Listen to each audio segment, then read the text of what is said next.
Has this ever happened to you? You go to your closet and you find your favorite shirt that you're going to wear with that perfect pair of slacks or that perfect skirt, and you go to button your shirt only to find out, oh no, my button popped off. What do I do? Well, I'm going to show you how to save the day. We're going to repair that button and lickety-split so you can wear that favorite blouse to your special occasion. We have our button here that's popped off in our hand. I have needle and thread, and of course I have my little snip scissors. So we're going to start by taking our needle, and we're going to take the thread, and I like to wet the thread a little bit, and we're going to insert the thread into the eye of the needle. And once we insert it, we're going to pull it all the way through and leave a little bit of thread so we can have enough room to go in and out of the eye of the button. So now that we've got enough thread, we're going to put a knot into the end of the thread so it doesn't come undone. And I like to cut the tails off the end of the thread. Just cut the tails off.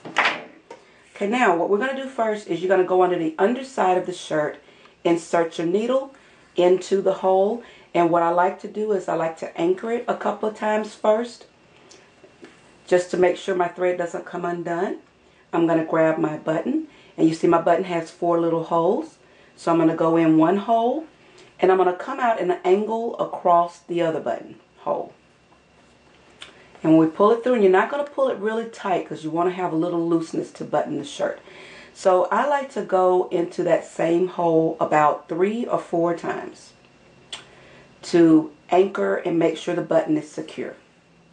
Okay, I've gone in about 3 or 4 times in that one hole across to the other one. So now I'm going to insert my needle underneath, and I'm going to go inside, and I'm going to sew in the other hole across in a diagonal.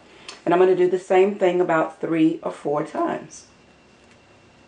Now I've done the same thing, and we've got it sewn 3 or 4 times in both directions. I'm going to flip it over, and I'm going to anchor, just sew back and forth about 3 or 4 times to lock the button in so it doesn't come undone. I'm going to clip my thread, and there our button is sewn back on.